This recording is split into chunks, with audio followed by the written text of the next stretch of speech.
뉴스 정면 승부. 이동형의 뉴스 정면 승부.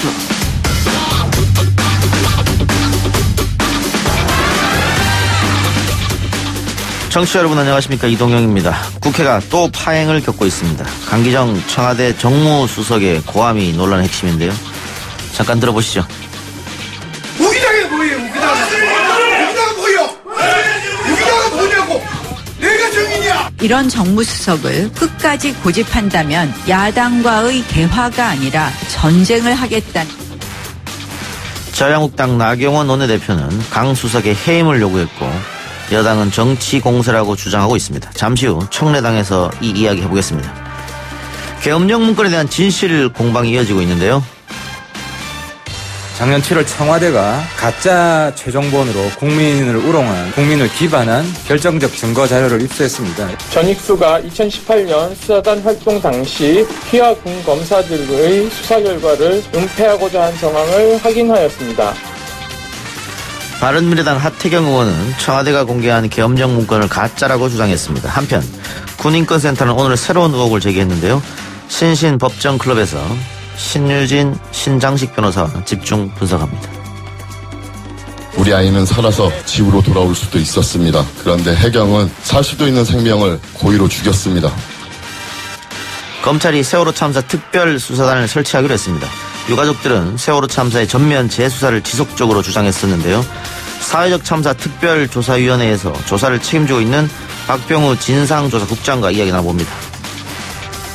농촌에서 호미 들고 광이 들고 농사 짓고 그 땅 파서 농사 짓는 사람이 무슨 내란을 일으켜요? 삼척 고정 간첩단 사건에 연루돼 남영동 대공분실에서 고문을 받으며 억울한 옥살이를 한 김순자 씨의 말이었습니다. 그들의 아픈 기억을 치유하기 위해 카메라를 들고 한 사진작가가 나왔습니다. 4부에서는 간첩 조작 사건의 피해자 김순자 씨와 임종진 사진작가를 직접 만나보겠습니다. 11월 6일 수요일 이동형 뉴스정면 승부 시작합니다.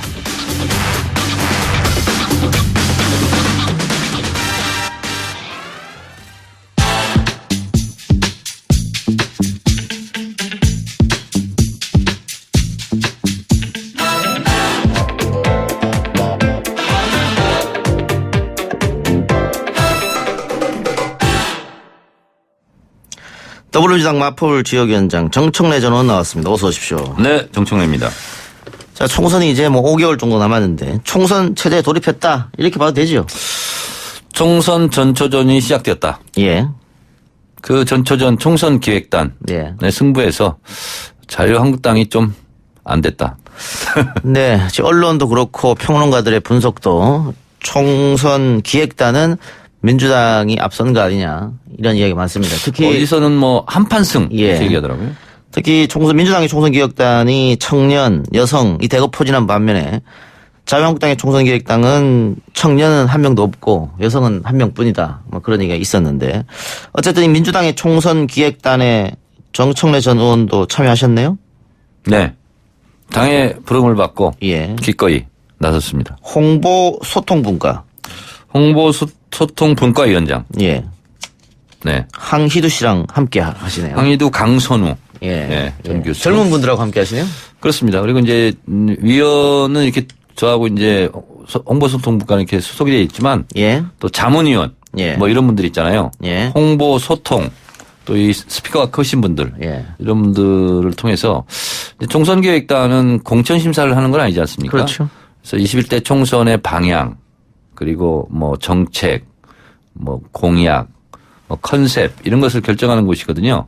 그래서 그것을 미리 아웃라인을 잡고 국민들께 이제 좀 이렇게 설명해 드리는 그런 역할을 할 것 같습니다. 민주당 전 현직 의원 중에 홍보 소통은 정청래가 제일 잘한다. 이런 것 때문에 들어간 겁니까? 제 말로는 말을 못 하지만 그러지 않았을까요? 예, 활발한 SNS 활동 이런 게 어떻게 홍보 소통하는 데 도움이 많이 될 것 같기도 그러니까 하네요. 보통 이제 아무리 어려운 정책이더라도 국민들이 이해를 못하면 안 되거든요. 그래서 대중의 이슈를 대중위원으로 대중에게 말하라. 그래서 보통 신문 기사들도 중학교 2, 3학년에 맞춰야 된다. 쉽고 간결하고 명징하고 비유, 상징, 압축, 요약 뭐 이런 걸 잘해야 되거든요. 그걸 한마디로 얘기한다면 이제 뭐 카피인데, 이제 여기 나머지 분과에서 이제 내온 콘텐츠가 있다면 저는 그걸 가지고 국민들에게 쉬운 언어로 이렇게 설명드리는 그런 역할을 하게 될 것 같습니다. 그 소위 진보 스피커들이라고 하는 분들하고도 친분이 깊으니까 그런 것도 작용했을 것 같네요. 뭐 자문위원 이렇게 구성을 해서 그분들의 조언 이런 것도 좀 받고 그럴 생각입니다. 예, 알겠습니다. 뭐 황인두 씨는 또 유튜버니까 유명 유튜버니까 그것도 활용이 많이 되겠네요. 그리고 이제 프로게이머 출신이잖아요. 예. 근데 제가 17대 초선 때 게임산업진흥법을 만들었어요. 재정법으로. 그래서 e스포츠 발전에 제가 나름대로 좀 역할을 하려고 노력했었는데 둘이 만나다 보니까 너무 얘기가 잘 돼요. 그러면서 너무 깜짝 놀라요. 아니 의원님이 어떻게 스타크래프트를 아세요? 그래서 아니 나도 좀 했다고. e스포츠 발전을 위한 국회의원 모임을 만들어서 회장 됐거든요. 그러니까 이제 너무 이렇게 좀 죽이 잘 맞더라고요. 지금 민주당 총선 기획단 관련해서 이야기하고 있는데 자유한국당 장제원 의원이 이 민주당 총선 기획단과 관련해서 섬뜩하다. 내칠 줄 알았던 금태섭 의원을 중용했다. 한국당도 배워야 한다. 이런 평가를 했는데 그 당내 강성 코어 당원들은 금태섭 의원이 여기에 들어간 것도 반대하기도 하더라고요. 저한테 막 전화 주시는 분들도 있어요. 왜 그렇게 했냐고. 그리고 뭐 여러 가지 뭐 저한테도 막 알지도 못하는 분들이 막 문자 보내고 그래요. 그래서 민주정당이고 또 다양성이란 측면도 있고 또 그리고 이렇게 다양하게 이제 총선기획단을 구성하니까 당장 조중동동 보수 매체부터 진보 매체까지 다 지금 어떻게 보면 잘했다 이런 분위기 아닙니까? 그래서 농번기 때는 부직갱이라도 일손을 도와야 된다 이런 말이 있는 것처럼 총선 전쟁이라고 그러지 않습니까? 전쟁 같은 총선을 치르다 보면 이 사람 저 사람이 다 필요하지 않나 그런 생각이 좀 들어서 총선 기획단 평가가 좋은 만큼 이 여세를 몰아서 총선 승리에 기여를 해야 되겠다 그런 생각을 하고 있습니다. 근데 당 쇄신 이야기도 나오고 있고 일각에서는 이해찬 대표가 퇴진해야 되는 거 아니냐 이런 얘기도 있고 이낙연 총리가 조기에 등판해야 된다. 조기 등판론까지 나오고 있습니다. 이게 어떻게 생각하세요? 제가 봤을 때는 지금 민주당이 안정적이고 그나마 이렇게 잘할 수 있는 것은 이해찬 대표의 연륜, 풍부한 경험, 식견 이런 것이 굉장히 당을 안정적으로 이끌고 있다 이런 생각이 들고 적어도 제가 알고 있는 한 적어도 여의도 민주당 안에서는 이해찬 대표에 대해서 뭐 나가라든가 물러가라 이런 얘기는 지금은 이제 없는 걸로 알고 있습니다. 그러니까 지금까지 민주당을 봤을 때도 김종인 대표 시절 또 문재인 대표 시절 그 전 다들 좀 시끄러웠거든요. 근데 이해찬 대표가 나와서 시끄러운 거 이런 건 없었단 말이죠. 그러니까 과거 노무현 정부 때 보면 열린우리당의 지도부가 하도 많이 바뀌어가지고 저도 당대표를 누가 했는지를 기억하지 못할 정도이거든요. 근데 이해찬 당대표 이전에 추미애 당대표가 임기를 다 채웠어요. 굉장히 드문 일이었거든요. 그리고 그 바톤을 이어받아서 이제 이해찬 당대표가 취임해서 지금까지 당을 굉장히 안정적으로 이끌고 있다. 그리고 무엇보다도 본인 자체가 불출마를 이미 전당대회 때 선언했기 때문에 리더십이 생긴 거죠.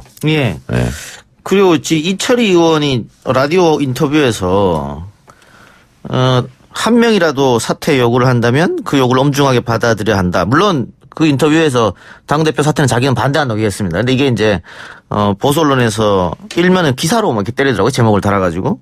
그래서 무소속 손혜원 의원이 불순한 의도로 그렇게 말한 거 아니냐 이렇게 논박이 있던데 여기는 어떻게 보세요? 변증법에 보면 양적 성장이 질적 변화를 꾀하죠. 근데 한 명 가지고는 질적 변화를 꾀하기는 좀 어렵지 않을까. 그리고 한 명의 목소리도 물론 소중합니다만 한 명이 사퇴하란다고 해서 사퇴하고 그거는 좀 너무한 거 아닌가요? 이낙연 총리가 빨리 나와야 된다 여기는. 저는 여러 가지 종합적으로 고려를 해봐야 되겠습니다만 어쨌든 총선 승리를 위해서 필요한 분들이 있다면 다 역할을 해줬으면 좋겠다 하는 것이 이제 원론적인 저의 입장이고 그러나 이제 또 문재인 대통령이 차기 국무총리 뭐 여러 가지 구상을 또 해야 되지 않습니까? 그러면서 봤을 때 당에서 너무 욕심 부리면 안 된다 이런 생각이 드는데 이낙연 총리와 문재인 대통령이 그럼 당에 가서 역할하는 게 좋겠다 이렇게 생각하면 쌍수를 들어서 환영하죠. 그러니까 이낙연 총리가 당으로 들어온다면 이해찬 이낙연 투톱 체제 공동선대위장 뭐 이렇게 봐도 되는 거죠. 근데 원래 선거 때마다 이제 있는 일인데 우리가 잊었지만요. 당대표는 또 당대표들이 있고 또 이렇게 선대위원장, 공동선대위원장 뭐 꾸려가지고 다 이렇게 하거든요. 자기 지역이든 대표성이든 계층이든 이렇게 상징적인 인물들을 공동선대위를 꾸리고 심지어는 2012년 대선 같은 경우는 한 10명 가까이 공동선대위원장이 있어서 제가 오히려 그러면 이게 책임성이 없는 거 아니냐라고 얘기할 정도였거든요. 그래서 한 명으로 선대위원장 하지는 않습니다. 그래요. 알겠습니다. 이해찬 대표가 사퇴하고 이낙연 총리가 그 자리에 들어간다. 그런 건 아니. 그거는 0%. 0%? 예, 0%입니다. 예. 자, 자유한국당 총선기획단 얘기도 아까 잠깐 했습니다만 지금 자유한국당 같은 경우에는 이 박찬주 전 육군대장 영입 때문에 골머리를 좀 앓고 있는 것 같습니다. 오히려 악재가 돼버렸어요. 인재 영입하려다 인재 사태를 맞았다. 이건 인재다. 이거는 이런 얘기도 오늘 기사에서 하던데 이거는 첫 단추를 좀 잘못 깨가지고 이 마지막 단추까지 잘못될 가능성이 대단히 높고요. 인재 영입은 지난 총선 때 한번 보세요. 저희 문재인 대통령이 당대표 시절에 인재 영입 1호가 표창원이었거든요. 그러니까 말이 필요 없고 이 사람도 민주당하고 같이 하네? 이런 게 있어야 되거든요. 근데 인재 영입 1호를 박찬주 씨를 했다는 것 자체가 굉장히 이것은 자충수고 또 그리고 기자회견을 하면서 또 분란을 더 키웠고 그래서 제가 봤을 때는 자유한국당 입장에서는 내뱉지도 삼키지도 못하는 그런 상태 뭐 좀 계륵가두 같은 상태 이런 것이 아닐까 이런 생각이 듭니다. 최근 조중동으로 대표되는 보수 언론에서조차 황교안 대표 리더십을 지적하는 기사가 많이 쏟아지고 있거든요. 황 대표 리더십은 어떻게 평가하십니까? 지금 거의 바닥에 떨어져 가고 있다 이런 생각이 들고 방금 오면서 제가 기사를 보니까 뭐 우파 통합 협의 기구를 만들자 그래서 유승민 의원과 뭐 손잡자 뭐 이렇게 얘기를 하는 것 같아요. 그러면서 박근혜 전 대통령 탄핵 문제는 좀 묻지 말자 덮자 뭐 이렇게 나오는 것 같아요. 그런 거 가지고 감동을 주기는 어렵고 그리고 또 뭐 빅텐트니 제3지대론이니 무슨 뭐 통합기구니 이런 것은 총선 때마다 나오는 낡은 레코드의 소리거든요. 그래서 저는 왜 이렇게 식상할까 이런 생각이 좀 들었어요. 예, 정의당 얘기도 해볼까요? 정의당도 이제 인재 영입 시도를 하고 있는데 자유한국당 출신의 이자스민 전 의원을 영입했고 또 민주당 출신의 이병록 전 제독을 영입했습니다. 정의당의 인재 영입은 어떻게 평가하십니까? 잘한 거죠. 초등학교 선생님이 학생 칭찬하듯이 한다면 참 잘했어요. 그리고 저는 이자스민 의원이 이제 외통위 때 저랑 이제 같이 활동도 해봤는데 참 괜찮은 분이에요. 그래서 오히려 우리 민주당 쪽에서 좀 인재 영입을 해야 되는 분 아니었나 그런 생각이 좀 들어서 좀 아쉽긴 하지만 어쨌든 정의당 입장에서는 매우 잘한 거죠. 예. 정의당의 또 그 컨셉하고 맞겠죠. 약자 항상 이렇게 주장했으니까. 네, 그래서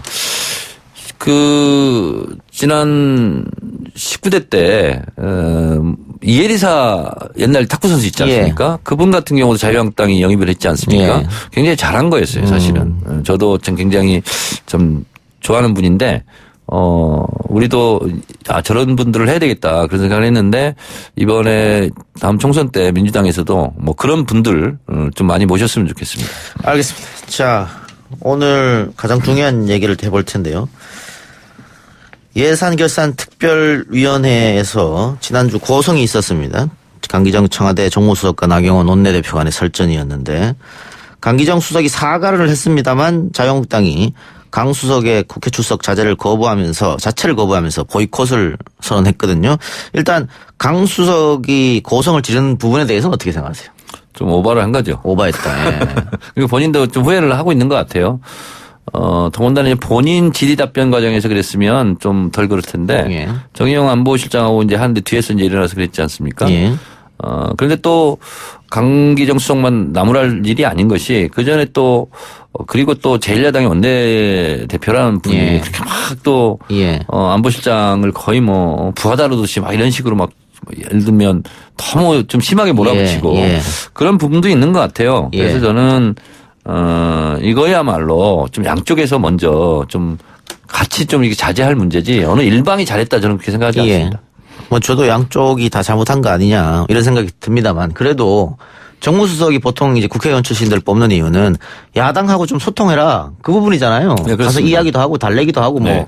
그런데 거기 국회에서 그렇게 소리 지르는 거는 너무 정말 정 의원 말처럼 오버한 거 아닌가 싶어서. 그러니까 강기정 수석도 오늘 그렇게 인터뷰를 했더라고요. 그 부분에 대해서는 본인도 잘못했고 또 사과를 했고 본인이 할 수 있는 일이 있다면 다 하겠다. 이렇게 얘기를 좀 하더군요. 예. 강기정 수석이 잘하시기 바랍니다. 사퇴하지 않으면 국회 보이콧 한다. 이건 또 너무한 것 같기도 한데. 너무한 거죠, 그건. 아니, 그거하고 이거하고 뭔 상관이에요. 예. 그리고 강기정 정무수석이 고성 지른 거하고 예산하고 무슨 상관이 있냐고요.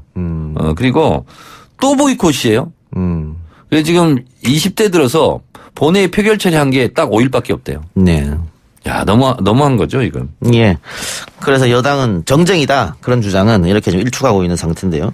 북한 이야기로 넘어가 봅시다. 최근 국정원 국정감사에서 연내 북미 정상회담이 언급됐습니다. 정보위에 들어갔던 의원들이 나와서 인터뷰를 하면서 또 다른 말을 했다. 번복하고 이런 정정하고 이런 일이 벌어졌는데 어떻게 보십니까? 제가 19대 국회 전반기 정보위 간사를 했습니다. 예. 이거는 국정원도 또 의원들도 다 잘못한 거예요. 예. 북미 정상회담이면 우리가 뭐 할 수 있는 영역도 아니에요. 예. 북한과 미국이 할 수 있는 영역인데 우리가 그것을 설령 비공개 회의 때 얘기가 오갔다 할지라도 이런 것은 외부로 발표하는 것이 아니에요. 예를 들면 북한과 미국은 얼마나 좀 웃긴 일이겠어요. 그러니까 국정원장은 북미 회담이 잘 풀리면 연내 북미 정상이 있을 수 않겠냐 이렇게 희망 섞인 예. 전망을 할 수는 있는데 그래서 이런 것은 걸러서 브리핑을 안 해야 돼요. 그래서 저 2년간 할 때도 국정원장이 가끔 이제 실수할 때가 있거든요. 실현하고 안 해야 될 얘기도 하고 예. 그런 경우는 여야 간사 합의해서 이건 좀 뺍시다. 국익상 도움이 안 됩니다. 그래서 브리핑을 안 한 것도 많아요.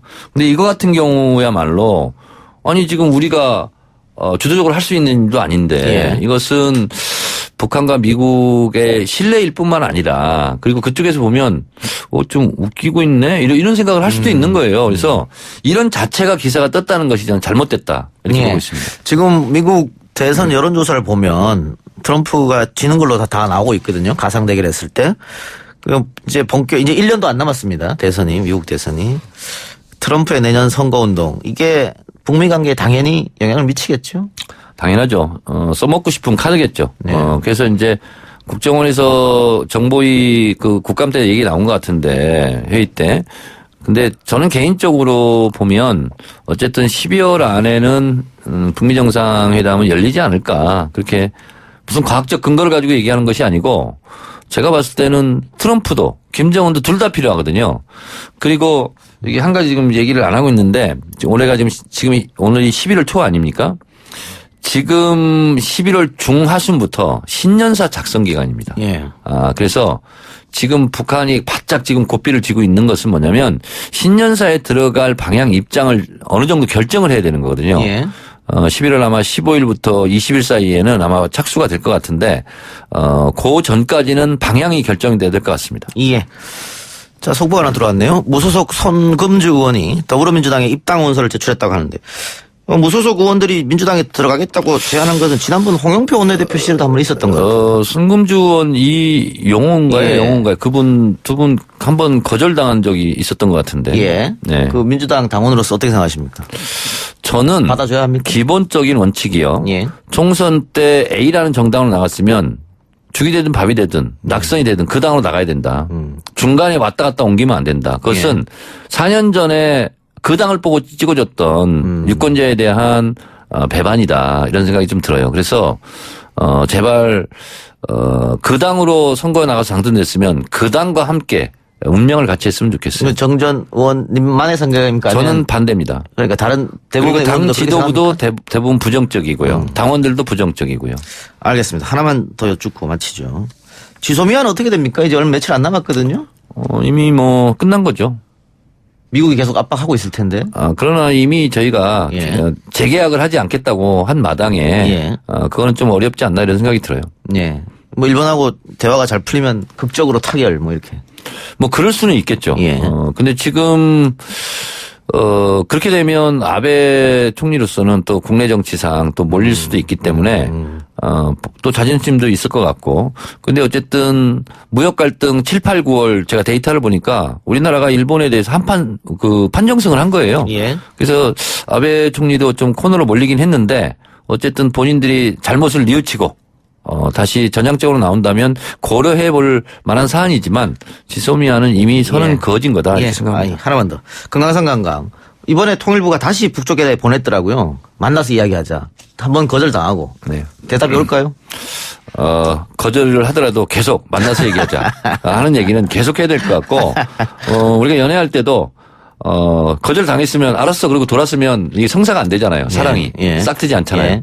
그래서 이럴 때는, 인내심을 가지고 계속 손을 내밀어야 된다 이런 생각이 듭니다. 우리 국민들 중에는 얘 너무 자존심 상한다 이렇게 말씀하실 분도 계실 것 같은데요. 아니, 근데, 국익적인 측면에서는 그럴 수도 있고 저럴 수도 있는 건데 너무 저자세로 나가면 안 되겠지만 어쨌든 이건 그야말로 제안이잖아요, 제안. 그런 제안은 뭐 계속 해야 된다고 봅니다. 알겠습니다. 정청래 전 의원 오늘 수고하셨고요. 다음 주에 뵙겠습니다. 네. 1부 순서 마치고요. 저는 2부 순서 코너로 돌아옵니다. 딱딱하고 지루한 뉴스가 소설보다 흥미진진해지는 새로운 경험. 놀라셨죠? 이것이 바로 이동준의 뉴스 정면 승부.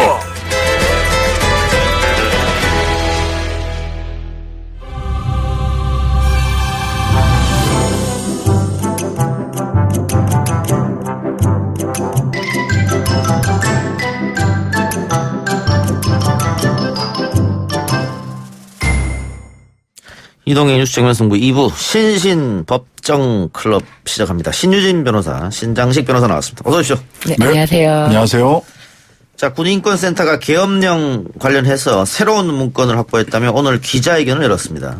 계엄령 문건을 수사 지휘했던 전익수 대령이 군 검사들의 수사 결과를 은폐하고자 한 정황을 확인했다. 어떤 내용입니까? 네, 특별수사단장을 지낸 전익수 대령이 2018년 수사단 활동 당시에 군 검사들의 수사 결과를 은폐하고자 했던 정황을 확인했다고 군 인권센터 임태원 수장이 발표를 했는데요. 사실 이게 이제 처음에 이 계엄 관련한 문건이 언제 작성됐느냐라고 했는데 이게 탄핵 정국 때 2017년도 3월에 작성된 것이 발표된 것이 아니냐라고 했던 것이 아니라 사실은 최순실 씨가 막 귀국할 무렵 그 2016년도 10월 무렵에 그때 계엄 문건이 청와대 라인과 연결이 돼서 2016년 10월에 작성됐다. 이런 내용이 이제 공개가 된 거예요. 그런데 전익수 대령이 이 부분에 대해서 좀 은폐하고자 했다. 이런 내용인 거죠. 예. 전익수 대령은 이 사건을 왜 은폐를 했을까? 일단 지금 보면 압수수색도 했었거든요. 압수수색도 했었는데 제대로 수사를 하지 않았다. 이건 이제 군인권센터에서는 덮은 게 아니냐 이런 주장이고. 그리고 근데 이제 뭐 전익수 대령 측에서는 이거는 우리가 한 게 아니라 민간 검찰로 넘겨서 했다. 우리가 덮은 건 아니다. 이제 이렇게 이야기를 했어요. 이 부분은 사실관계 확인이 좀 필요한 거고요. 그다음에 좀 봐야 될 거는 이 얘기는 뭐냐. 2016년 10월 달에 작성된 거는 김관진 그때 국가안보실장 그다음에 국방부의 신기훈 대령인가요? 네, 행정관. 중령인가요? 요 라인으로 해서 작성이 됐던 거고 그다음에 이전에 얘기했던 2017년 2월 달에는 한민구 조연천 라인으로 작성된 별개의 문서가 있는데 실은 알고 보면 이 두 개의 문서가 결국은 청와대라는 컨트롤 타워에서 작성됐던 것이 아니냐라고 하는 의문을 지금 제기할 수 있을 것 같아요. 그리고 향후에 이거 반드시 재수사가 필요하고요. 재수사를 통해서 청와대 국방부 라인 그다음에 국방부 기무사 라인 이 두 개의 라인이 청와대의 컨트롤 타워로 합쳐진 거 아니냐라고 하는 부분들이 분명히 좀 밝혀질 필요가 있어 보입니다. 2017년 문건은 박근혜 대통령이 탄핵되고 나서 만들어진 거고. 그렇죠. 2016년 문건은 박 전 대통령으로 재임할 때 나온 거잖아요. 네. 그런 거죠. 근데 어쨌든 문건은 청와대를 통하지 않았느냐. 청와대가 최종적으로 컨트롤 타워가 아니겠느냐. 이 두 개의 문건이 하나로 청와대에서 합쳐지는 거 아니냐. 근데 전익수 대령은 민간 검찰로 넘겼다 그랬잖아요. 네네, 그랬죠. 자료를. 네. 아니, 자기들이 자료를 넘긴 게 아니라 자기들이 더 이상 수사하지 않았다. 왜냐하면 이게 뭐 국방부 장관이나 뭐 황교안 권한대행이나 이런 사람들까지 그 연관이 되는 거라서 오히려 자기들이 오해를 받지 않을까. 사건 자체를 넘겼다. 예, 사건 자체를 민간 검찰에 넘겼다 이렇게 얘기를 하는데 글쎄요, 저 좀 확인해 봐야 될 것 같아요. 그럼 실제로 넘어갔는지. 압수수색 통해 갖고 확보한 수사 자료는 어디 있는 겁니까? 이 압수수색해서 확보한 자료에서 이제 다른 오히려 압수수색에서 나왔던 희망계획 문건을 가지고 뭔가를 그 수사를 하거나 기소를 하거나 한 게 아니라 거기에 나온 다른 너 저기 진급 대상자 됐어 뭐 이런 걸 가지고 신계훈 중령을 기소를 했죠. 그래서 이게 좀 이상합니다. 예. 그래서 우리 신 변호사님이 수사를 다시 해야 된다고 하니까 네네. 그러면은 수사를 다시 들어가면 확보한 자료가 있어야 될 거 아니겠습니까? 네네. 결국은 군 검찰에 저는 남아있을 거라고 생각합니다. 당시 이제 전익수 대령도 그게 어디에 있을지 최종적으로 어디로 갔는지를 정익수 대령이 이거를 분명히 밝히는 것이 본인을 위해서도 지금 이런 오해를 본인은 오해받고 있다고 얘기를 하니까 본인의 오해를 푸는 데 있어서도 그때 만들어진 수사 자료 어디 있는지 분명히 밝혀야죠. 예. 근데 굉장히 의문인 게 그 임태훈 인권센터 소장이 혼자서만 갖고 있는 문건이 아니란 말이에요. 이렇게 제보자가 있겠지만 이거는 이미 압수수색해서 군 검찰이든 뭐 민간 검찰이든 갖고 있을 텐데 그러니까요. 어째서 이것을 일반인이 봐도 의혹을 제기할 수 있는 내용을 갖고서도 전혀 수사를 하지 않은 건지 이건 명백히 덮었다는 내용도 맞다라고 보여져요. 그 군인권센터에서 밝힌 희망계획이라고 하는 문서를 보면은요, 이 뭐를 희망하는지가 눈에 보여요. 계엄령을 희망합니다. 그래서 또 이 계엄령을 계속해서 유지할 수 있는 방안을 희망합니다. 그래서 온갖 논리로 계엄을 선포할 수 있는 방안, 그다음에 계엄을 유지할 수 있는 방안, 그를 희망하고 있다는 게 문서에 다 잡혀요. 알겠습니다. 진짜 근데 지금 기무사 계엄령 문건 최종권 진위를 놓고 하태경 바른미래당 의원과 군인권센터 사이에 진실 공방이 벌어지고 있다는데 하태경 의원이 지난해 7월에 청와대에서 공개한 문건 가짜다. 어떤 말이죠? 하태경 의원이 기무사 계엄령 문건이 최종본이 아니고 자신이 최종본이 갖고 있다. 그래서 이것에 대해서 다른 점이 있다. 그래서 목차를 공개를 했는데 사실 이것도 사실은 최종본은 아니다라는 게 사실 군인권센터의 주장인 거죠. 반박하고 있어요. 예. 근데 이게 이 문건이 조작된 문건이라는 것은 계속해서 이야기 나왔던 거 아닙니까? 네. 그러니까 군인권센터는 하태경 의원이 최종본이라고 주장하는 문서도 그 최종본이 아니고 2017년 3월 3일 날 작성된 것으로 보여져서 얼핏 보기에는 최종 수정 일자가 그때니까 최종본 같지만 이거는 오히려 대선 이후에 2017년 5월 10일 날 작성된 문서다라고 해서 이거는 그 문서를 좀 세탁한 문서. 그러니까 날짜를 조작했다는 거잖아요. 네네네. 예. 세탁 문서라는 거죠. 세탁 문서. 예. 정권 바뀌었으니까 정권에 잘 보이려고 예. 만든 문서다. 그러니까 그거는 하태경 의원이 주장하기 전에도 저희 방송에도 몇 차례 그건 조작된 문건이라고 얘기를 했었거든요. 네. 그러니까 하태경 의원이 지금 조작됐다고 하는 것은 저희가 그동안 주장했던 거하고 다른 얘기를 하는 겁니까? 네. 아니면 우리가 계속 했던 얘기를 반복하는 겁니까? 그러니까 하태경 의원이 입수한 것이 7월에 공개된 기무사 문건이 가짜라는 거를 제시하기 위해 했던 거라서 제가 봤을 때는 어떤 게 최종본이다를 떠나서 이거에 대한 최종본의 재수사가 정말 필요한 게 아닌가 이런 관점에서도 저는 그런 생각이 들었어요. 이거를 보면서 서로 싸울 게 아니다. 타임라인을 다시 쫙 늘어놓고 타임라인별로 어떤 문서에 어떤 내용이 있었는지를 다 검토해야 돼요. 그러니까 재수사 없이 이거를 일방의 얘기만 듣고 이게 뭐가 진짜다, 뭐가 최종본이다 이렇게 얘기하기 지금 현재로서는 어려운 상태로 보여요. 예, 알겠습니다. 진실이 뭔지 정말 하루빨리 재수사가 이루어져야 할 듯하는데 검찰의 움직임은 아직 없죠? 네, 아직 없습니다. 검찰이 자신들이 한번 기소유예 그리고 참고인 중지 이렇게 내린 거에 대해서 지금 계속 논란이 되고 있기 때문에 이것에 대해서 전혀 묵과할 수는 없을 거예요. 근데 검찰 주장은 그렇잖아요. 조현천이 안 돌아오기 때문에 수사를 못 하겠다. 그러니까 그게 말이 안 된다는 겁니다. 저는 조현천이라는 한 사람 쏙 빠졌다고 해서 이 큰 구조가 무너지지 않아요. 수사의 틀이. 그러면 검찰 당국에서 조현천을 귀국시키라고 노력은 해봤느냐. 네. 그러니까 이번에 MBC 보도를 보니까 조현천의 형도 나한테 전화 연락 온 적도 없다 그랬거든요. 원래 보통 그렇게 도피하게 되면 가족을 통해서 설득하잖아요. 네. 당연히 그렇죠. 근데 그것도 안 했다는 거잖아요. 네. 그것도 안 했고 대신 그럼에도 불구하고 군인연금은 따박따박 받아먹고 있고. 지금까지 받아먹고 있죠. 네. 네. 알겠습니다. 하여튼 좀 지켜보고요. 검찰이 세월호 참사 특별수사단을 꾸려서 전면 재수사에 나서기로 했네요. 수사단 어떻게 구성됩니까? 네, 서울 고등검찰청에 설치가 되었는데요. 그 안산지청장 관역 지청장이 단장을 맡아서 대검 반부패 강력부의 지휘를 받게 됩니다. 그 검찰이 세월호 참사 관련해서 수사권을 가진 별도의 특별수사단을 구성하는 것이 이번이 처음입니다. 아무래도 이게 이번에 사회적 참사 특조위에서 네. 중간 발표를 했었지 않습니까? 네. 그 학생 한 명이 그때 심폐소생을 받고 있었고 네. 헬기로 이송하면 20분 거리를 배로 이송하는 바람에 4시간이 넘게 걸려서 결국 네. 사망했고 네. 이것 때문에 여론이 굉장히 나빠졌거든요. 네, 그렇죠. 그래서 재수사를 들어간 게 아닌가 이런 네. 생각 드는데 일단 수사팀을 이끌게 될 임관혁 안산지청장 어떤 사람이죠?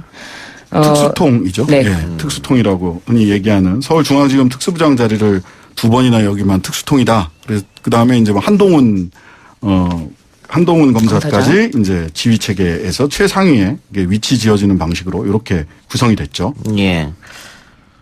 어떤 부분을 주력해서 조사를 이루어져야 한다고 생각하십니까? 이 사건이 특조위에서 발표할 때 학생들의 사체 검안서가 2장 있는 학생도 있고 3장 있는 학생들도 있고 너무 이상하다. 예. 이상하다라는데 의혹만 제기됐는데 마침 한 학생이 임모군 같은 경우에는 그 체증 영상이 있었던 거예요. 예. 체증 영상을 보니까 그때 살아있던 걸 확보를 한 거죠.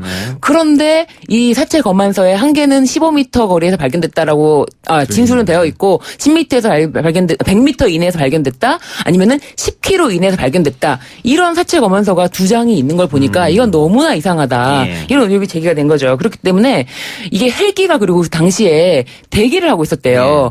왜 대기를 하고 있었는지, 수색을 왜 안 했는지, 수색을 한 건지, 이런 부분에 대해서 제대로 지금 수사가 이루어지지 않은 것 같아요. 그래서 헬기가 왜 대기를 하고 있었고 왜 분명히 살아있는 학생이 있었는데도 불구하고 왜 배로 가라는 지시를 내렸는지 이런 부분에 대해서 좀 수사를 해야 되지 않을까 싶어요. 그러니까 근데 차제에 이렇게 특수통이 전격 투입돼 가지고 또 검사들 한 7명에서 9명까지 투입이 된다고 얘기가 나오는데 그런 구체적인 사실관계도 꼼꼼히 확인을 해야 됩니다. 예. 특히 사실관계 중에서는 해경이 여전히 우리가 의문을 가지고 있는 크게 규명돼야 될 사실관계가 있어요. 하나는 해경은 왜 선원들만 표적 구조하고 승객들을 제대로 구조하지 않았는지.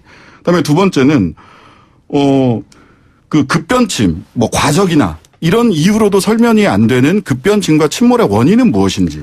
그리고 세 번째로는 박근혜 정부와 황교안 등은 그 박근혜 7시간 왜 그렇게 그 사실관계를 왜곡해 가면서까지 봉인하고 증거를 조작했는지 이런 부분들이 사실관계에서 좀 짚어져야 될 것 같고요.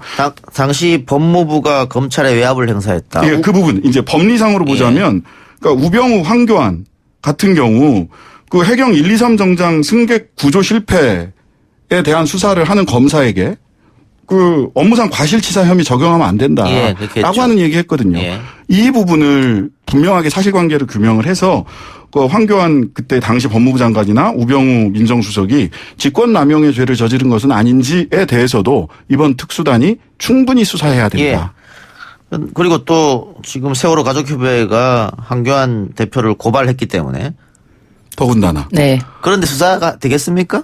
아니 이제 봐야죠. 지켜봐야죠. 윤석열 총장을 비롯한 이 한동훈 부장 등이 어떻게 수사하는가를 지켜봐야 되고 국민들이 그 눈을 부릅뜨고 어떻게 수사하는지 봐야 됩니다.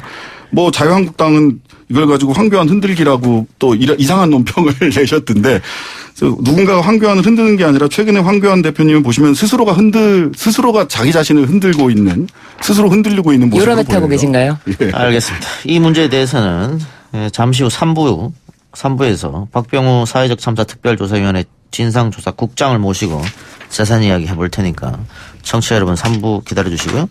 다른 얘기 해봅시다. 후원금 사기 의혹을 받는 배우 윤지호 씨에 대해 경찰이 강제 귀국 조치에 들어갔다고 하는데 적색 수배도 내렸다고요?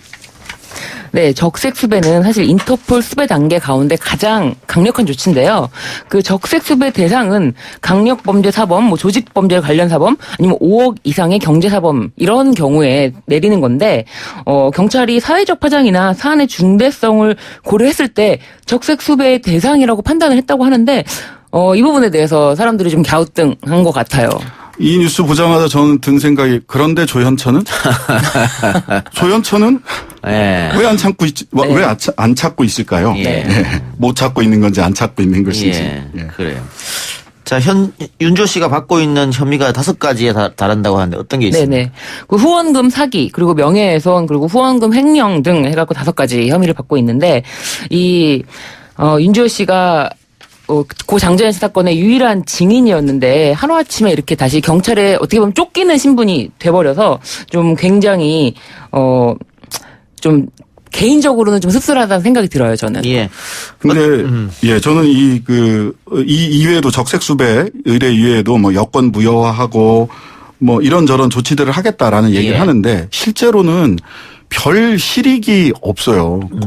이미 이분이 이제 영주권자이기 때문에, 캐나다 영주권자이기 때문에 또 시간이 지나면서 시민권까지 갖게 된다면 이런 조치들이 전혀 실익이 없거든요. 그리고 나름 윤주호 씨는 본인 스스로가 뭐 화상을 통해서라든지 자기가 수사를 받을 수 있는 다양한 방법들을 본인 스스로 제시했다. 뭐 어디까지 믿어야 될 수 있을지는 모르겠습니다만은 그 다분히 뭐 좀 시끄럽기만 하고 실익 없는 조치들을 왜 지금 시점에서 하는 것일까? 그러니까 우리 청취자분들이 조금 착오를 일으키는 게, 인터폴 적색수배라고 하면 인터폴 수사관들이 막 찾아가서 윤주호를 체포하고 그런 건 아니죠. 그런 건 아닙니다. 예. 네. 그래서 지금 실익이 없으시다고 말하는 거죠. 그리고 그래도 그 신장식 변호사님께서 말씀하신 것처럼 그 여권 무효 신청을 해서 외교부에 전달했는데, 이렇게 된 경우에 이 윤주호 씨가 시민권을 획득하지 않았다면 요거는 효력이 있어요. 그래서 요걸로 인해서 김관진 DB 그룹 회장이 2년 만에 자진 귀국을 했잖아요. 여권이 만료가 되니까 더 이상 있을 수가 없어서 신분 세탁을 하지 않고는 외국에 있을 수 없다. 요런 점이 뭐 상당한 시간이 걸린다. 예. 그렇겠네요. 근데 경찰이 인터폴 적색수배 신청을 하자 시민단체가 민감용 경찰청장의 사퇴를 요구했다고요? 이제 말하자면 장학선 사건에 대해서 이거를 이 부분에 대한 수사 실패 내지는 수사 지연, 수사 태만을 덮기 위해서 윤주호로 화살을 돌리고 있는 거 아니냐라고 하는. 장학선 사건은 장자연, 김학의, 버닝썬 사건입니까? 네, 그렇습니다. 설명이 부족했습니다. 그런 거기 때문에 민간형 경찰청장은 물러나야 한다, 이런 주장을 녹색당과 한국사이버 성폭력 대응센터 등 7개 단체가 요구를 했네요. 시민단체가 윤주호 씨 입장도 내놨다고 하던데 어떤 입장을 밝혔습니까? 그러니까 윤주호 씨 입장이라는 게 아까 신장식 변호사님께서 말씀하신 것처럼 수사에 협조하고 싶은데 지금 본인이 굉장히 극심한 스트레스에 시달리기 때문에 1시간 이상 이동할 수 있는 어떤 이동 수단을 이용할 수가 없다고 지금 하고 있어요. 그래서 뭐 화상이든 어떻게든 뭐 경찰이 만약에 방문할 경우에 뭐 법상 안 된다면 법을 바꿔서라도 어쨌든 자기는 뭐 조사에 응할 입장이다, 이런 입장을 밝혔다고 해요. 근데 조사에 응할 입장이면은 귀국해도 되는 거 아닙니까? 그러니까 저도 약간 그 점에 대해서는 이게 개인적인 수사라는 게 아니라 국가 권력을 이용할 수 없는 것 같은데 하는 생각이 들더라고요. 첫 단추를 잘 못 꼈죠. 그러니까 왜 나갔냐부터 국민들이 납득하기가 좀 어렵잖아요. 어머니가 아파서 나갔다고 했는데 당시 어머니는 한국에 계셨고 이 부분에서 윤주호 씨 같은 경우는 본인이 정말 떳떳하다면 그 첫 단추를 잘못 깬 부분부터 시작을 해서 조금 더 분명하게 우리 국민들이 납득할 만한 이유, 그리고 납득할 만한 진실을 밝힐 필요도 있겠다라는 생각은 듭니다. 네. 그래요. 알겠습니다. 이 부분도 저희는 조금 더 지켜볼 수밖에 없겠네요. 두 분 변호사 수고하셨고요. 다음 주에 뵙겠습니다. 고맙습니다. 네. 감사합니다. 네, 감사합니다. 뉴스 듣고 3부로 찾아옵니다. 글쎄 안 들려 들을 뉴스 없어. 아무 뉴스도 귀에 들어오지 않아. 듣고 또 들어도 들을 뉴스 없어. 만든 게 이프로야. 이동영의 뉴스 정면 승부. YTN 라디오 이동희 뉴스 정면 승부 3부 시작하겠습니다. 세월호 참사 당일 구조된 학생이 맥박이 있었음에도 불구하고 구급 헬기 대신 배로 이송하다가 숨졌다는 조사 결과가 5년 만에 나왔습니다. 그 헬기에는 해경청장이 타고 있었다는 사실도 추가로 확인됐죠. 이런 사실들이 밝혀지면서 세월호 참사 유가족과 시민들은 박근혜 전 대통령 등을 비롯한 이른바 참사 책임자 122명을 고소 고발하겠다고 밝힌 바 있습니다. 오늘 검찰은 대검 산하의 세월호 참사 특별수사단을 구성해 재조사에 나서겠다고 했죠. 어쩌면 마지막 기회일 수 있는 진상조사에서 무엇을 밝혀야 할지 사회적 참사 특별조사위원회에서 조사를 책임지고 있는 박병호 진상조사국장 연결해서 이야기 나눠보겠습니다. 국장님 나와 계십니까? 예, 안녕하세요. 예, 안녕하십니까.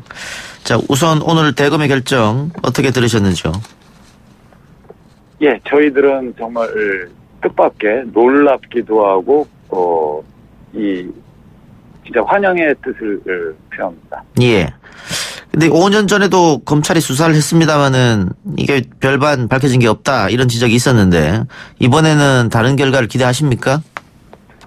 예, 기대해도 좋을 것 같습니다. 5년 전에는 그 검경 합수부가 일단 초동 수사를 했는데 사실은 그때 검경 합수수사본부여서 그때 이제 해경이나 여기도 수사의 주체로 또 참여한 측면도 있었거든요. 예. 그래서 그때와는 지금은 여러 가지 조건이 좀 달라서 예, 좋은 결과가 예상이 됩니다. 예. 5년 전에는 뭐 청와대가 수사에 압력을 행사했다 이런 의혹도 있었기 때문에 이번에는 좀 다르다 이렇게 판단하시는 거고요. 예, 예. 검찰이 어떤 부분을 들여다봤으면 좋겠습니까? 예, 아마 조만간에 양자가 만나서 예. 일단 조사 방향, 내용, 범위 그리고 서로 역할이랑 역할, 분담 이런 것들을 좀 종합적으로 얘기할 기회가 있지 않을까 싶습니다. 예. 그 기회를 통해서 예. 저희들이 좀 조정을 하겠습니다. 세월호 특별조사위원회에서 그동안 모았던 자료라든가 이런 것들은 다 이제 넘기실 작정이신 거죠? 예, 일단 뭐 다 넘기기는 어려울 것 같고요. 예. 왜냐하면 저희들이 지금 작년 12월 11일 날 이제 이른바 조사 개시를 해서 약 50여 개 크고 작은 조사 과제가 병렬적으로 지금 진행 중입니다. 예. 그렇기 때문에 여기에서 저희들이 어느 정도 증거를 확보해서 가령 이번에 발표한 사안이랄지 그 이전에 수사 요청을 했던 사안들 여기에 예. 또 이제 보강 추가 자료들은 있을 거고 그래서 이제 이런 부분들 일단 중심으로 수사를 제대로 하실 수 있도록 서로 협의를 일단 해 나가고 아마 검찰 입장에서는 인지 수사를 해서 알아서 이렇게 추진에 쭉 들어가는 상황까지는 아직 굉장히 쉽지 않으실 거예요. 검찰 입장에서는. 예. 그렇기 때문에 저희들하고 그런 부분들을 다 협의하고 조정하고 어쨌든 진상규명이 되는 게 목적이기 때문에 예. 저희들 입장에선 예. 최대한 같이 협조를 하겠습니다. 검찰 쪽으로부터 연락은 있었습니까? 예, 일단 아직 날짜를 확하거나 예. 이러지는 않았으나 예. 일단 접촉은 있었습니다. 있었습니까? 예, 알겠습니다. 예. 그리고 제가 오프닝에서 이야기했습니다마는 참사 당일 해경이 맥박이 있는 학생을 발견하고도 헬기가 아닌 배를 타고 4시간이 넘어 병원으로 이동을 했다. 이 소식 많은 분들이 충격적으로 받아들였거든요. 아마 검찰도 이 소식을 듣고 조사에 착수한 거 아닌가 이런 생각도 드는데 그 당시 내막을 다시 한번 이야기해 주실 수 있겠습니까?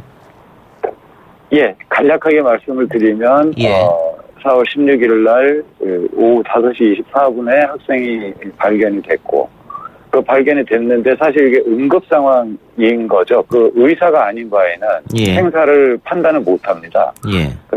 그래서 본인들도 3층 구함에 의료실로 옮겼고 그래서 원격 의료를 통해서 육지에 있는 의사가 직접 상태를 확인하고 긴급하게 후송을 해라. 후송을 해야 한다고 얘기를 했고 함내에서도 그래서 응급 헬기를 또 부르기도 합니다. 그래서 응급 헬기가 거의 상공에 도착을 했다는 얘기를 듣고 들것을 싣고 다 나가는데 나갔는데 어찌된 일인지 갑자기 이 스피커 그러니까 이제 함내 스피커를 통해서 익수자는 피정으로 갑니다. 이런 그 명령이 내려오고 지침이 내려오고 들것에 실었던 응급구조사 등 해경 직원들 자신들도 너무 당황스러워하는 장면 다 보셨을 겁니다.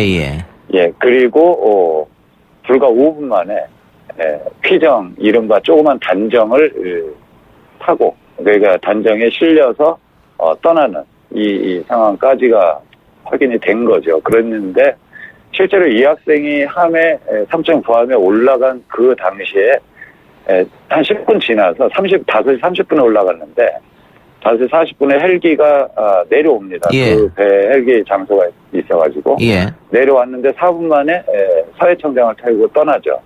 이 응급 학생을 놔두고 떠나고 그 다음에 응급 헬기가 도착을 했는데 그 응급 헬기도 어찌된 일인지 돌아가고 또 거의 같은 시간에 김석현 해경청장을 태우러 온 헬기가 또 배에 내려서 또 그 해경청장만 태우고 떠나는 이런 진짜 조사하는 저희들로서도 참 믿기 어려운 그런 상황이 발생합니다. 저희들도 믿어지지가 않는데 응급 환자가 있는데도 불구하고 헬기 석 대가 다 그냥 내렸다가 다시 가버렸다. 거기다가 그 헬기에는 해군 간부들이 타고 있었다.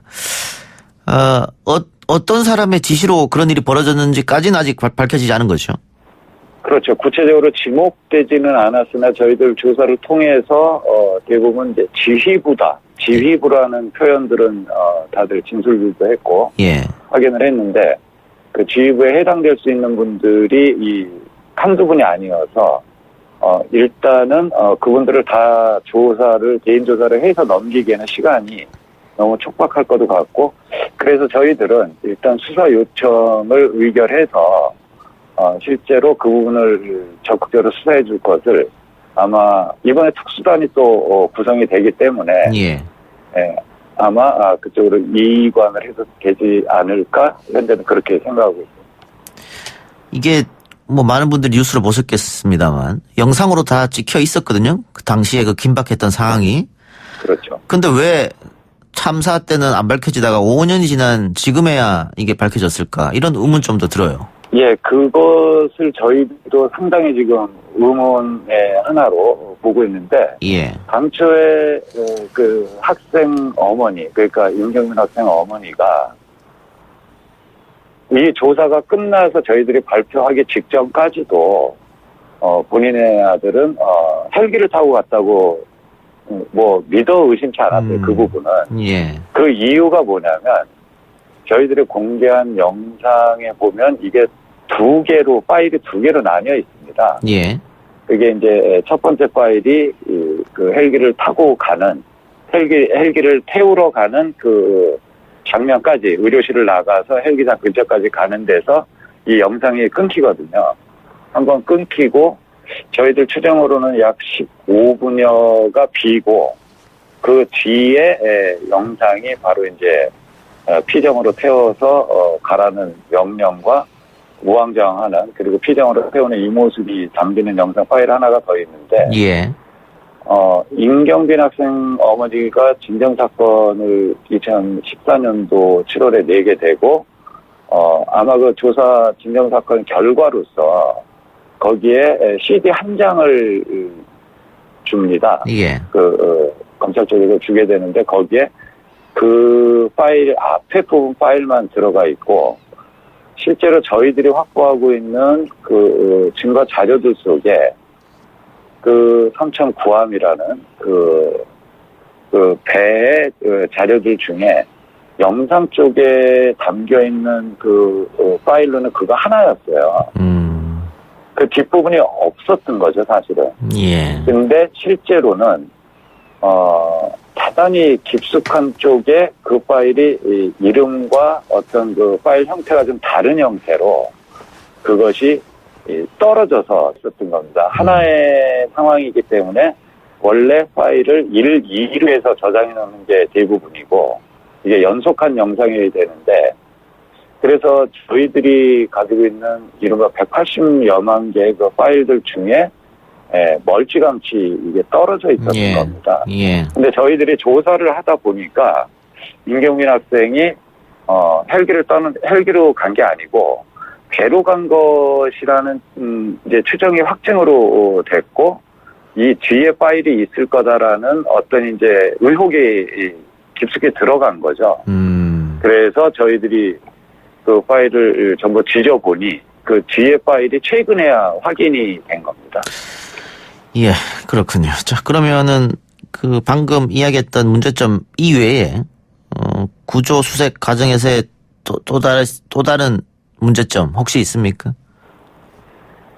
예, 사실은 있습니다. 있는데 이제 저희들의 그 여러 가지 이제 조사 역량의 제한 때문에 지금 그분 아직 본격적으로 보지는 못했는데 일단은 그날 6분이 사실 해상에서 확인이 되거든요. 참사 당일날은. 그랬는데 이제 임경민 학생이 3번째 그리고 1시간 있다가 또 4번째 학생이 발견이 되거든요. 해상에서. 그리고 밤에 또 2분이 발견이 되는데 이 날이 밝을 때 즉 항공에서 수색을 해서 눈에 띄일 수 있는 날이 이 밝을 때 상황만 놓고 보면 4명이 확인이 되는데 항공기에서 발견한 게 한 분도 없습니다. 아하. 그 얘기는 함정에서 발견을 했다는 건데 예. 함정에서 수색을 해가지고는 사실 발견하기 굉장히 어렵거든요. 예. 실제로 현장에서는. 예. 그래서 본인들도 매뉴얼에 항상 해상 전환이 나면 항공과 단정이 동시에 수색을 하게 돼 있는 건데 예. 실제로 그날의 정황을 보면 항공 쪽은 거의 기능을 하지 않았을 것이다라고 저희들은 확인을 하고 있는 그 큰 문제점이 있고요. 두 번째는 이제 또 그 권호천 학생인데 학생 그 4번째 학생인데 이 4번째 학생은 발견을 6시 5분에 했는데 응급처치를 받았다라는 기록을 어디에서도 확인을 할 수가 없고 실제로 3번째 발견된 임경균 학생이 2번째로 갈아탄 단정 이런 거 이제 112정인데 그 112정으로 시신으로 합류를 했다라고 기록에는 남아 있습니다. 예. 그러면은 4번째 발견된 학생 같은 경우는 어떠한 응급 처치를 받거나 어떠한 의료적인 판단으로 사망자 처리를 했는지 이 부분도 사실은 자세히 들여다봐야 되는 사안이기도 합니다. 네, 알겠습니다. 네. 오하나 사모님께서 너무너무 지겹네요. 이제 세월호는 그만 울어야 되지 않을까요? 이런 의견 주셨는데 오하나 사모님처럼 세월호 지겹다. 아직도 세월호냐. 이렇게 말씀하시는 분들이 많이 계십니다. 이분들께 한마디 한다면 어떤 말씀을 전해주시겠습니까? 예, 아마 그분들이 알고 계시는 세월호 참사의 진실은 아마도 4월 16일 이후에 검경합수부에서 이렇게 기소를 할 때 내용으로 세월호 참사의 진상을 다 알고 있다. 다 밝혀졌다. 이렇게 아마 기억들을 하고 계실 겁니다. 이게 이제 이른바 매스컴의 힘이었을 텐데요. 예. 사실 많은 분들이 그때 그 상황으로 이제 세월호 참사가 왜 벌어졌고 왜 이렇게 됐다라고 다 규정을 하고 계시는 거로 합니다. 그런데 실제로는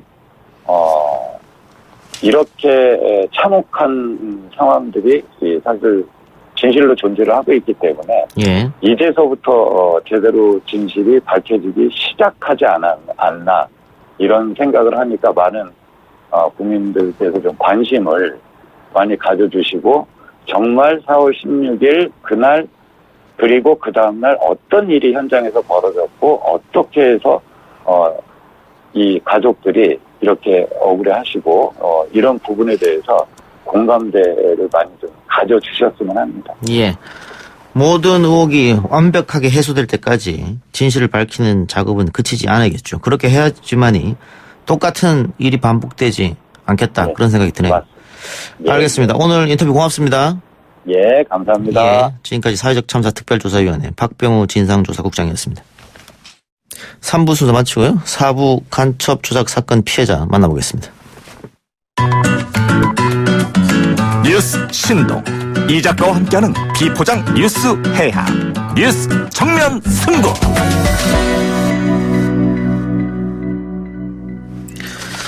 고문 수사의 상징과도 같은 곳이죠. 남영동 대공분실. 현재는 네. 민주인권기념관으로 운영되고 있습니다.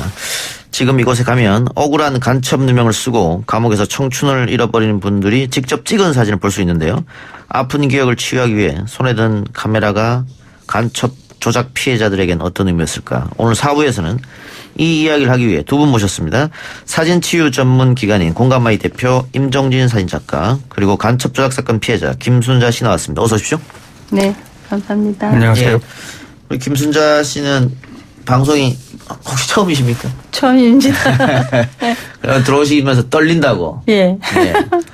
아들이랑 이야기한다고 생각하시고 편하게 하십시오. 네, 감사합니다.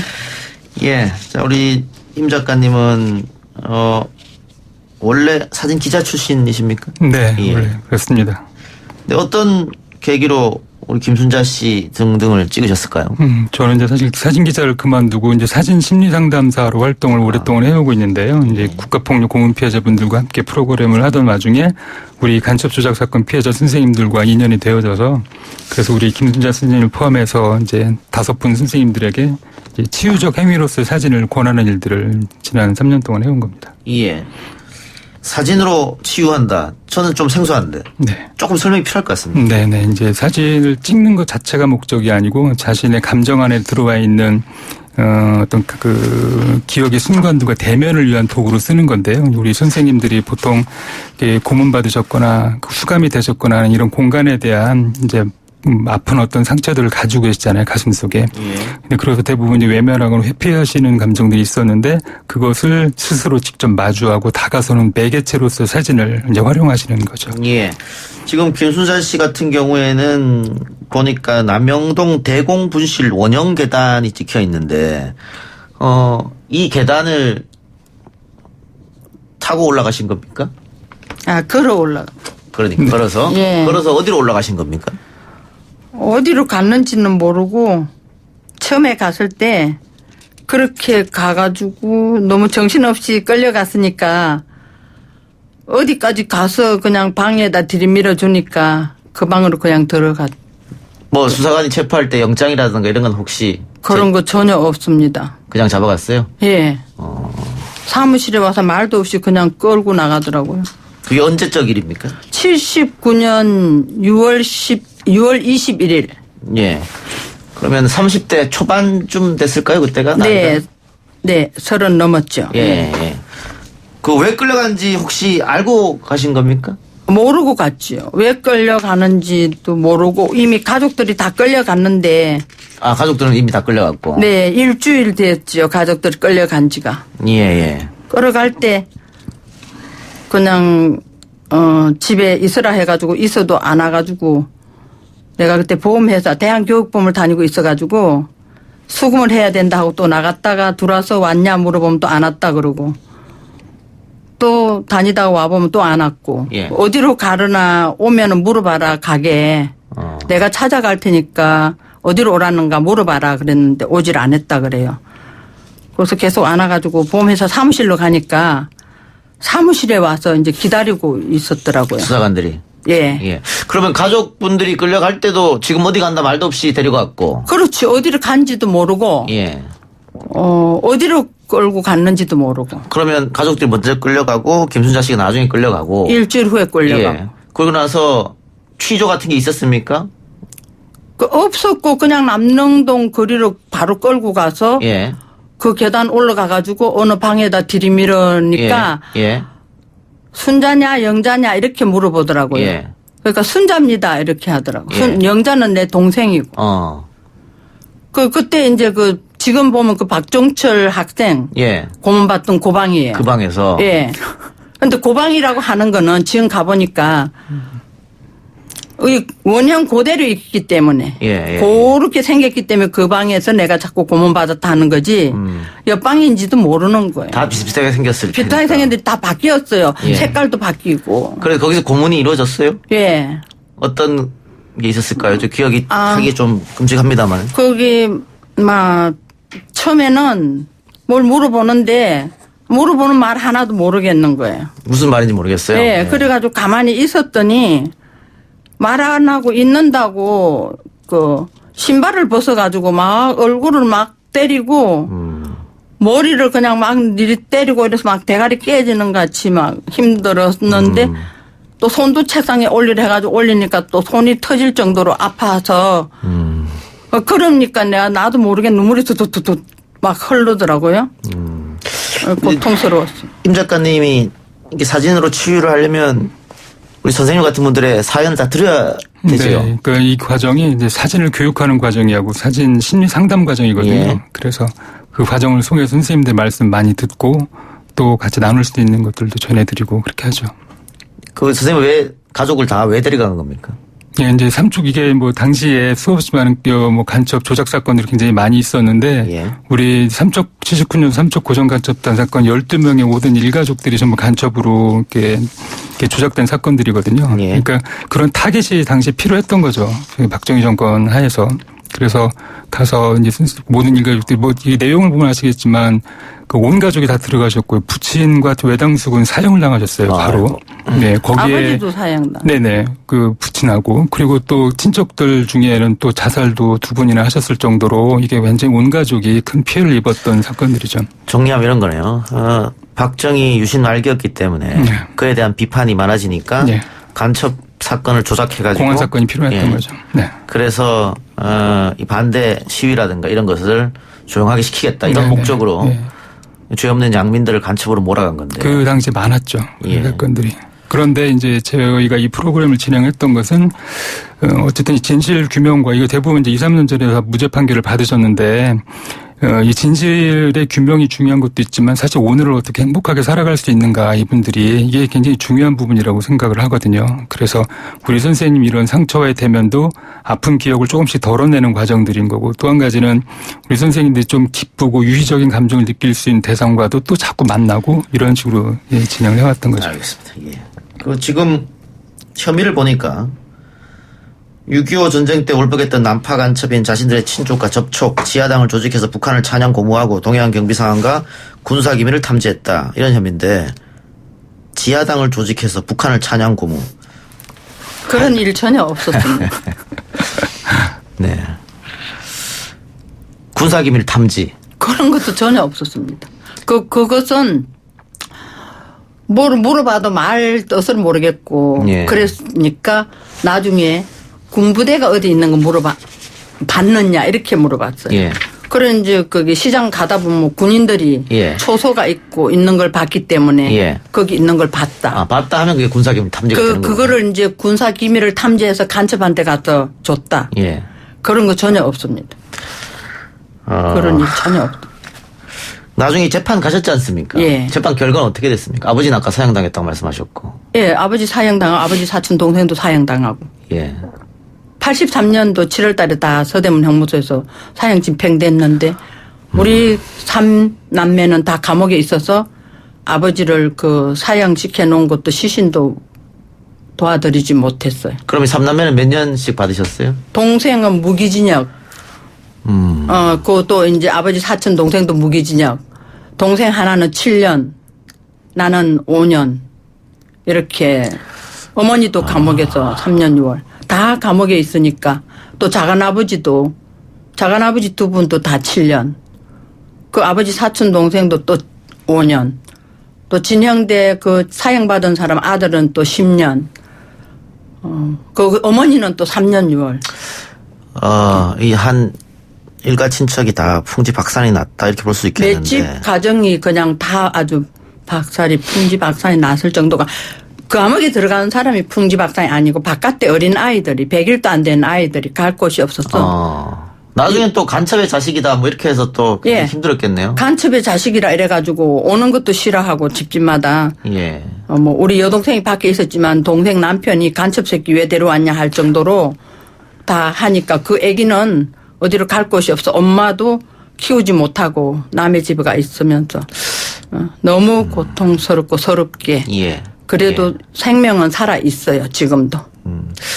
지금 라디오로 듣고 계시는 분들은 YTN 보이는 라디오 들어오시면 우리 김순자 씨 얼굴 보실 수 있습니다. 네. 그냥 누가 봐도 우리 어머니 같은 분인데 간첩으로 몰았네요. 그 억울한 세월 어떻게 사셨어요 지금까지? 억울한 거를 너무 말할 수 없지만 그 사람의 생명이 고귀하고 사람이 귀중하니까 살아올 수 있었지 않았나고 하고 내가 죄가 없으니까 당당하게 내 마음 내 양심을 지키면서 살아야겠다. 처음에 들어갔을 때는 살 수 없을 것 같았는데 그런 마음으로 또 사라지더라고요.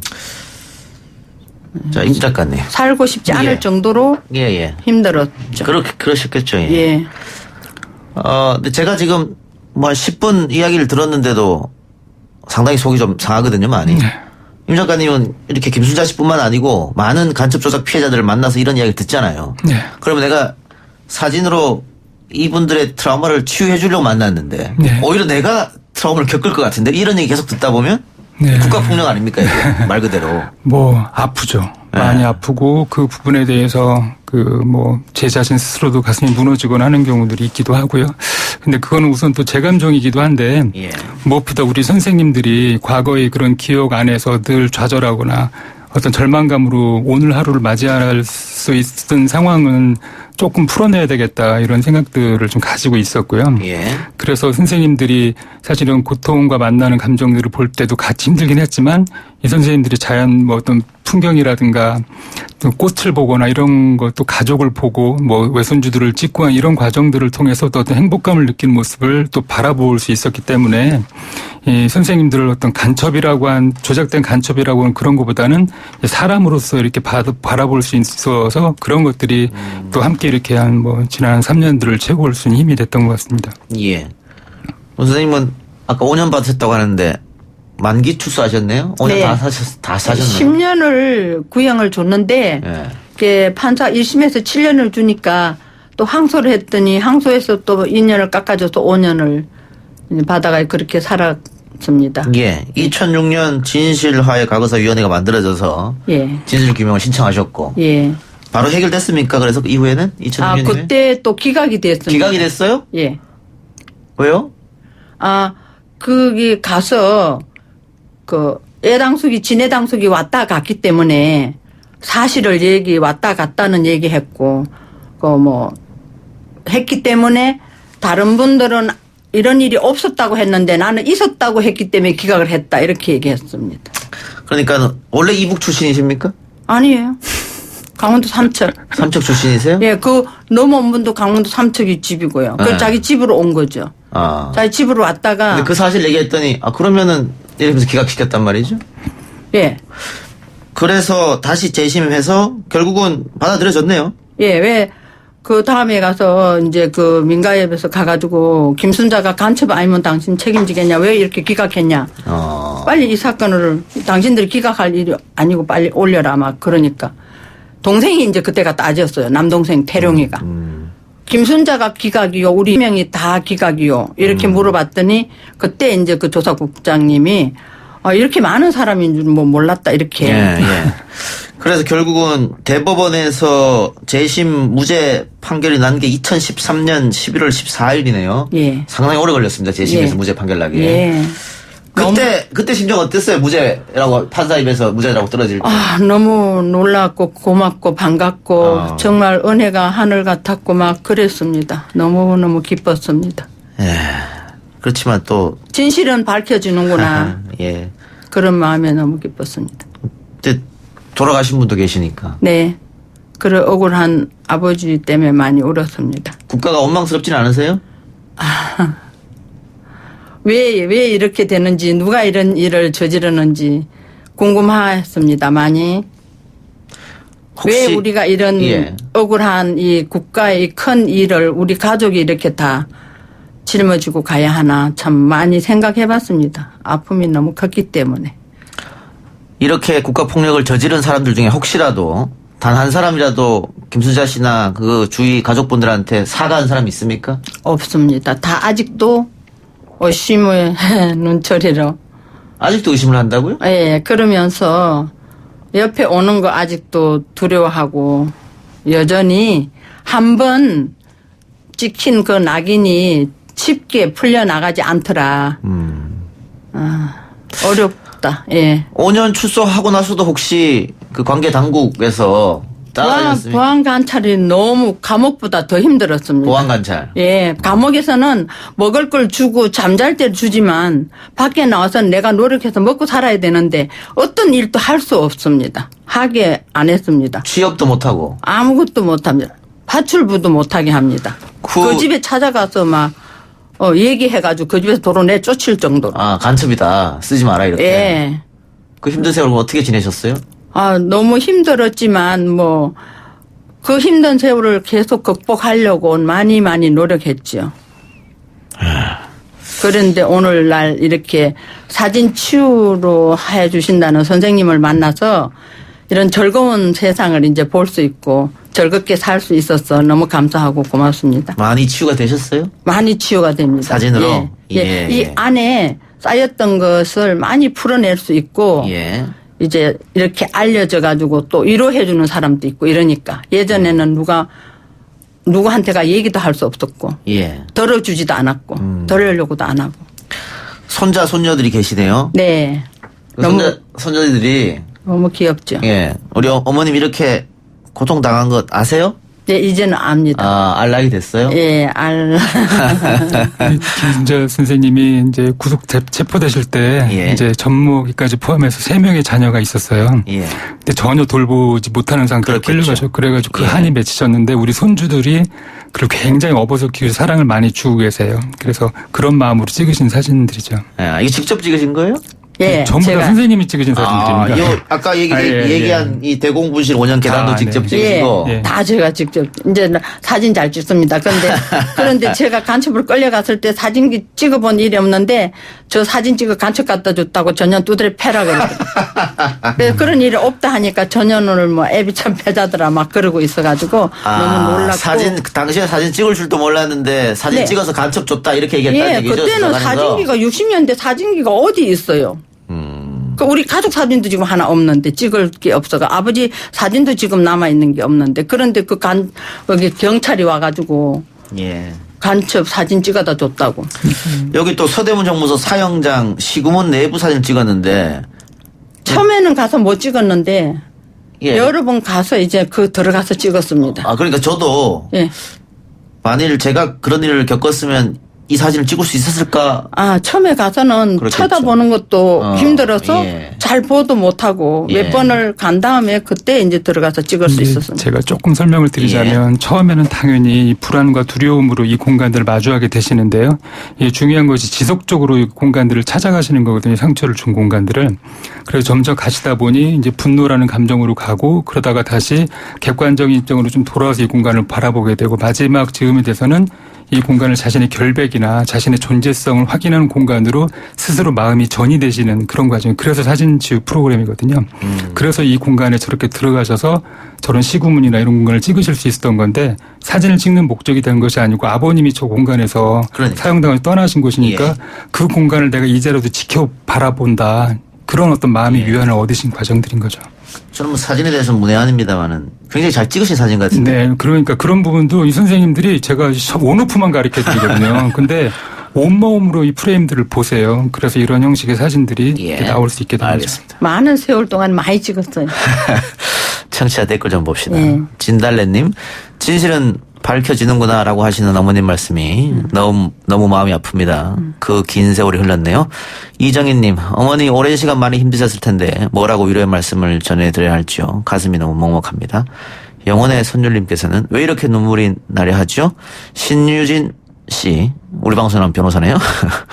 이렇게 방송 나오셔서 말씀하시는 것도 치유의 일환이 되기를 기원합니다. 이렇게 해주셨고 많은 분들이 이 사진 첩 어떻게 구매하냐고 물어보시는데? 이 도록은 지금 현재 이달 17일까지 그 남영동 대공분실이 현재 민주인권기념관으로 돼 있는 이 공간에서 17일까지 이 사진 치유전이 열립니다.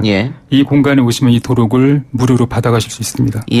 그리고 11월 17일까지 민주인권기념관 5층. 월요일은 휴가 아니고요. 월요일은 휴가 아니고. 알겠습니다. 지금 보니까 손자 손녀들이 굉장히 밝게 큰 것 같습니다. 네. 얼굴도 이쁘고 잘생겼고. 네, 밝게 살았습니다. 그 형사들이 와서 또 그런 얘기 하던군요. 그렇게 고난 속에 살았는데 어떻게 이렇게 밝게 사냐고 물어보는 일도 있었어요. 보안관찰 형사가. 오늘 방송 나가는 거 듣고 있겠죠? 보는지 모르겠습니다. 그래요. 작가님, 근데 김순자 선생 말고도 또 이런 분들이 많이 계시잖아요. 그게 너무 또 안타까운 건데. 예. 네. 너무 많습니다. 예. 네. 제가 억울하다고 했는데 더 억울한 분들도 너무 많더라고요. 이게 이제 그 5.18 같은 경우는 어떻게 보면 구심체가 있어서 힘을 좀 나눌 수 있는 반면에 이 간첩 조작 사건은 개별적이기 때문에 사실은 굉장히 좀 쉽지 않은 상황이고요. 아주 많으신 분들이 이런 고통들을 겪어내셨죠. 근데 보면 당시 간첩 조작단 사건이 뭐 제1교포 간첩 조작단도 많았었고 그리고 특이하게 섬에서 사는 사람들, 그리고 어부들, 바닷가에 있는 분들 이런 분들을 간첩 조작으로 많이 삼았거든요. 이유가 있을까요? 실제 어쨌든 배를 타고 오고 가면서 뭐 북쪽 땅을 넘나 그럼 바로 간첩이 되는 거고. 그러니까 다 묻고 또 이렇게 납북되어졌다고 오면은 또 그것도 간첩으로 몰아내고 이런 부분들이 많이 있었고. 아니 그분이 와서 간첩이었으면 그분 봤으면 다 간첩으로 다 끌려갔잖아요. 그러면은 지금 선생님들 저를 봤기 때문에 저는 간첩으로 살았기 때문에 또 다 간첩이 되는 거예요. 저도 간첩으로 될 수 있는 거죠. 반 것 때문에 간첩이었으면 신고 안 했기 때문에. 농사짓다 간첩되고. 그러면 누구나 간첩이 될 수 있다. 끌려가면 다 간첩되는 거예요. 그리고 이런 것도 있을 것 같습니다. 그 어촌에서 힘들게 사신들은 분이니까 소위 말해서 돈도 없고 백도 없는 사람들이잖아요. 네, 충분히 그 이유가 있죠. 네, 그러다 보니까 어디 가서 하소연할 수 없는 사람들. 너무 가난하게 살은 것이지 간첩으로 끌려갈 수 있었던 것 같아요. 당시에 국가 권력들이 굉장히 치졸하고 이런 악랄한 방법으로 이제 사람들을 그렇게 만들어낸 게 있었죠. 예. 지금 그러면. 근데 그분이 60년대에 왔는데 79년대에 가서 끌어간 거예요. 그러면서 현행범이라고 이렇게 말을. 예. 뭐가 이해가 됩니까? 예, 이해가 안 되는 일이죠. 예. 가족 그 분들은 그러면은 살아계신 분들은 다 대법원 가서 재심해서 무죄 판결 받은 겁니까? 다 받아. 사형수들도 다 무죄 받아. 명예회복은 됐네요. 네. 그러니까 더 억울하고 더 가슴 아프고. 자녀분들도 굉장히 좋아했을 것 같습니다. 예. 자녀분들도 굉장히 어렵게 살았을 테니까. 말로 다 걔 애들이 지금 우리를 누가 키웠냐. 그냥 거리에 다니면서 각자가 큰 거에 세 남매가. 돌봐주는 사람도 특별히 없었고. 아픈 거 다 얘기를 할 수 없습니다. 이 간첩의 아내와 간첩의 자식으로 우리 살아온다는 게 굉장히 어려웠던 시기가 이렇게 있었죠. 뭐 짐작해 보면 알 수 있을 것 같습니다. 어떻게 살았을까 하는 것. 2062님께서 어머니 행복하세요. 라디오 나와주셔서 또 얘기 들려주셔서 고맙습니다. 훌륭하신 어머님이십니다. 이런 의견 또 들으면 또 힘나시죠? 저런 분도 있으니까 이제는 이 마음에 아팠던 게 자꾸 풀려 나오죠.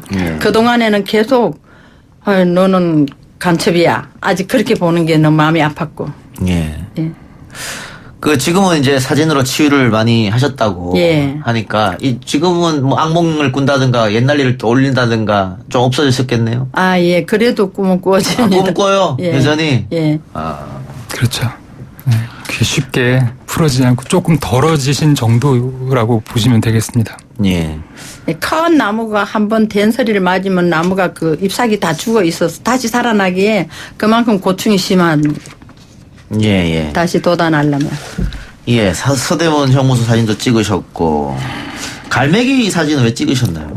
갈매기가 너무 예쁘잖아요. 갈매기도 예쁜데 사람은 더 예쁘지요. 자유로운 갈매기 날아다니는 사진도 찍으셨고. 고문한 사람들이 불쌍한 거예요. 너무 뭘 모르고 사람을 그렇게 무자비하게 고문한다는 게. 그래요. 남산의 가을 풍경, 남산 타워도 보이고. 처음 올라가 봤습니다. 남산을 처음 올라가 보셨어요? 너무 아름답던가요? 63빌딩도 처음 가봤습니다. 63빌딩 사진도 찍으셨고. 70년 넘어서 비행기도 처음 타봤고요. 중국 가는 거. 그런 유의적 감정들을 자꾸 느끼고 확인하는 이런 시간들을 함께 갖췄던 거죠. 사진 앞으로 계속 찍으실 거죠? 즐겁습니까? 재미있어요. 아름답고. 손녀들 사진 찍어주는 것도 또 큰 기쁨이시겠어요? 애들 잘하는 거 보고. 귀여워서. 너무 이쁘고. 그래요. 어쨌든 마음의 치유가 많이 되셨다니까 다행이고. 감사합니다. 아직 그 김순자 씨를 비롯한 여러 사람을 고문했던 그 수사 관계 당국자들 그리고 구형을 했던 검찰들 판결을 내렸던 판사들 다 살아있다고 봅니다. 그분들 책임이 있었던 사람들은 반드시 늦었지만 사과가 필요하지 않겠나 그런 생각을 하네요. 어머님 오늘 나와주셔서 고맙습니다. 감사합니다. 예, 작가님도 감사합니다. 감사합니다. 오늘 저희가 준비한 방송 여기까지입니다. 저는 내일 다시 돌아옵니다. 고맙습니다.